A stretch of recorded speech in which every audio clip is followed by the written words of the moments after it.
샬롬 로중 읽어주는 제입니다. 4월 24일 수요일 로중입니다. 두려워 말라, 너는 수치를 당하지 않을 것이다. 이사야 54장 4절. 천사가 여자들에게 말합니다. 두려워 말라, 너희가 십자가에 달린 예수를 찾고 있음을 내가 안다. 그는 여기 계시지 않다. 그는 다시 살아나셨다. 마태복음 28장 5절 6절. 생명을 가져오신 우리 예수님 만나는 하루 보내세요. 샬롬 할람. 원복음서인 마가와 마태복음은 부활에 대한 내용을 완전히 다르게 보도하고 있습니다. 좀 꼼꼼히 성경을 읽어보면요, 와, 이게 정말 같은 내용이 맞나 싶을 정도인데요. 이제 마가복음에 보면 막달라 마리아와 야고보의 어머니 마리아, 그리고 살로메, 이 여인 3명이 안식 후 첫날에 예수님의 이제 무덤에 방문을 합니다. 그러면서 이들이 이렇게 얘기해요. 아이고, 우리가 무덤에 들어가야 되는데 그 큰 돌을 누가 움직여주지? 그리고 도착했더니 돌이 이미 움직여져 있었습니다. 밀어서 무덤이 열려 있었던 거예요. 그래서 무덤에 들어갔더니 예수님은 안 계시고 흰옷을 입은 젊은 남자가 앉아있는 걸 보고 깜짝 놀랐습니다. 그리고 그가 하는 이야기를 듣고 여인 3명이 기절초풍을 하는 대목으로 이 부활에 대한 이야기가 끝이 나요. 근데 마태복음은요, 좀 달라요. 일단 여인이 3명이 아닙니다. 2명입니다. 마리아와 또 다른 마리아, 이렇게 설명을 하고 있어요. 일단 사람 수에서부터 차이가 나죠. 그리고 무덤에 갔는데 갑자기 큰 지진이 일어나서 하늘에서 천사가 쫙 내려와서 무덤에 있는 돌멩이를 굴려버리고 그 돌 위에 앉아있는 장면을 목격했다라고 쓰고 있습니다. 이거 마가복음하고 완전 다른 내용이에요. 그 천사의 모습은 번개와 같았고 그의 옷은 눈과 같이 휘었다. 지키던 사람들, 그러니까 뭐 그 여자들 뿐만 아니라 다른 사람들도 본 거죠. 천사를 보고 두려워서 떨었고 죽은 사람처럼 되었다. 그때 천사가 여자들에게 말합니다. 오늘 우리가 읽은 가르침의 본문이죠. 두려워 말라, 너희가 십자가에 달린 예수를 찾고 있음을 안다. 그는 여기 계시지 않다. 다시 살아나셨다. 이 이야기를 들은 반응도 몹시 다릅니다. 마가복음에서는 여인들이 깜짝 놀라서 두려워해서 아무 말도 하지 못했다. 덜덜 떨기만 했다 라고 돼 있는데, 마태복음은요 8절에 이렇게 나와 있어요. 여자들은 무서움과 큰 기쁨이 엇갈려서 급히 무덤을 떠나 이 소식을 그의 제자들에게 전하려고 달려갔다. 어떤 사람들은 이런 보도의 차이를 보면서 성경이 과연 옳은 건가? 라는 질문을 던집니다. 그런데 이런 차이는요, 성경이 어떻게 형성되었는지, 성경을 가지고 공동체가 어떤 모습으로 발전되게 되었는지를 보여주는 매우 귀중한 자료입니다. 그러니 차이는 오히려 더 풍성한 깨달음과 알물 가져다 주는 거죠. 오늘 마가복음 16장과 마태복음 28장 두 장을 한번 비교해서 읽어보시고요. 어떤 차이가 있는지, 각각 어떤 은혜를 전하고 싶어 하는지 그 맛을 보실 수 있기를 바랍니다. 오늘도 좋은 하루 되세요. 15장. 형제 여러분, 전에 내가 전해준 복음을 여러분의 마음속에 되새겨 주려고 합니다. 이 복음은 여러분이 이미 받아들였고 또 여러분의 믿음의 기초가 되어 있습니다.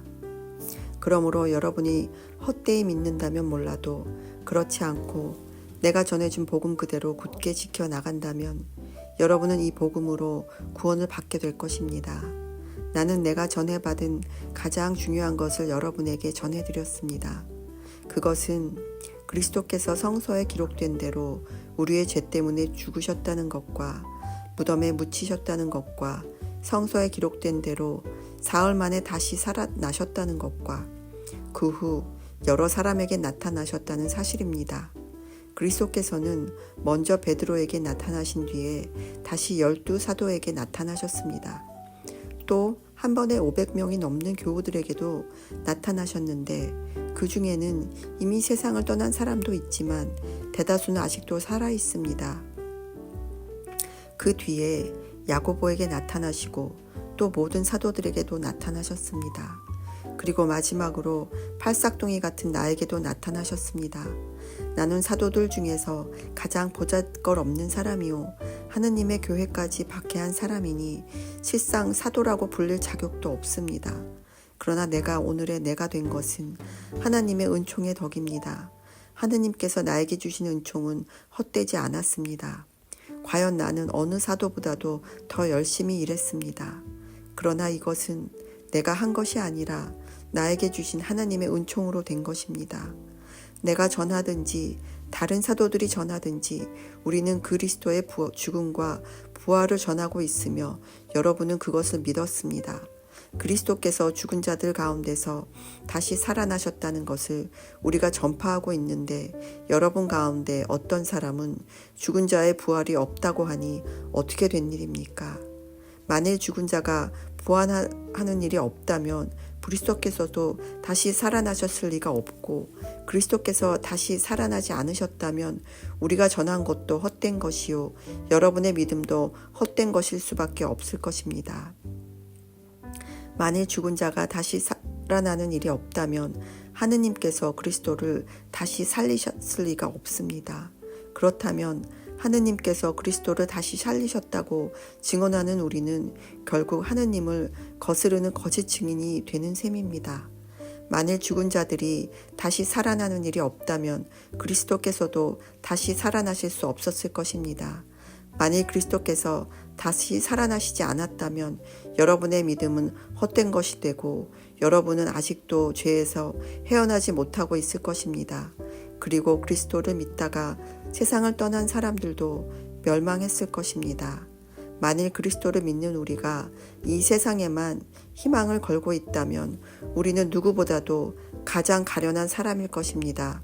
그러나 그리스도께서는 죽은 자들 가운데서 다시 살아나셔서 죽었다가 부활한 첫 사람이 되셨습니다. 죽음이 한 사람으로 말미암아 온 것처럼 죽은 자의 부활도 한 사람으로 말미암아 왔습니다. 아담으로 말미암아 모든 사람이 죽는 것과 마찬가지로 그리스도로 말미암아 모든 사람이 살게 될 것입니다. 그러나 각각 차례가 있습니다. 먼저 그리스도께서 살아나셨고 그 다음에는 그리스도를 믿는 사람들이 그리스도께서 다시 오실 때에 살아나게 될 것입니다. 그 다음에 마지막 날이 올 터인데 그때에는 그리스도께서 모든 권위와 세력과 능력의 천신들을 물리치시고 그 나라를 하나님 아버지께 바치실 것입니다. 그리스도께서는 하느님께서 모든 원수를 그리스도의 발 아래 굴복시키실 때까지 군림하셔야 합니다. 마지막으로 물리치실 원수는 죽음입니다.